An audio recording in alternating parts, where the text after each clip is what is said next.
Well, this was a fabulous fishtail and not a space story. So, what was it like, first of all, working together again? And do you choose radically different material to team up? I enjoyed it. Yeah, we enjoyed getting together again.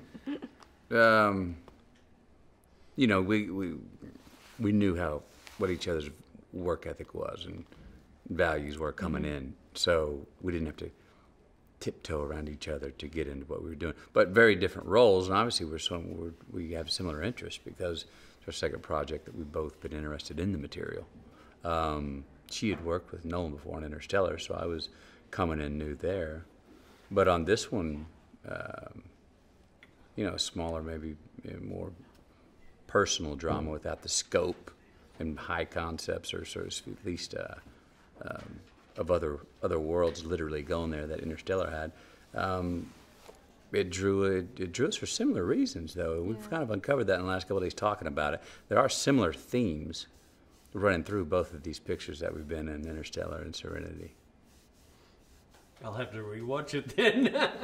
No, a sense of time, place, what's real, can love transcend it all? Time, death, you know. There are similar themes. And mind you, we're not in space here, but are we even in real time here in Serenity? I did enjoy that the mystical quality of the film, which doesn't evolve until later in the film. How much did that aspect intrigue the both of you? A lot. Well, especially because it's not stated in the first part, but it's just kind of vibrating right underneath the surface. So that when it comes out and you kind of realize, oh, there's another element to this, that it was there the entire time. For me, it made the film deeper. Right. Speaking of location, how much was the island of Mauritius a draw to making this film? I mean, I didn't know anything about Mauritius. No, you did, didn't you? No. And also, we weren't going to film in Mauritius at first. Maybe Bahamas at the first. Yeah, and then that didn't work out. So we were in before Mauritius, and then once we got there and spent time there, it turned out to be one of the highlights. Yeah. A really special place on the planet. What is it individually that intrigued you most about your characters? For me, it's a man who's a detective in his own life, trying to figure out if he is of this world or if this world is of him. We've been laughing at this word, what makes sense. Baker Dill's a guy who's trying to make sense. You know, his world, he believes, makes sense by a very distinct order and structure he has in it when you meet him. But that's really him being in denial of some certain things and just needing that to get through the day, his defined structure. Fish, go by my Gumada's house, have a few rums, go home, smoke a cigarette, sleep, get up, fish. Same thing over and over and over and over every single day. The obsession of catching a fish for his son.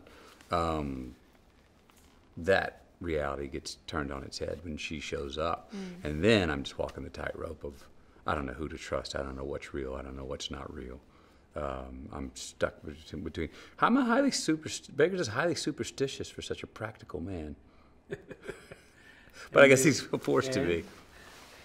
For me, I love noir, and I feel like the language of noir always contains within it a femme fatale, an obscure object of desire, and that woman so often exists the way men see her, and you'll get a hint of a life beyond it, but it's left unsaid. And in this case, Stephen Knight, being as brilliant as he is, being as what's the word I'm looking for, thorough as he is, gave me the opportunity to show a woman who wears that mask as a form of self-protection, and then when we take it off and you see what's inside of it, you see a soul that's been contorted and twisted and abused and is full of rage. And I just thought that was such a complete take on a character that so often is just a stirring visual. I was fascinated.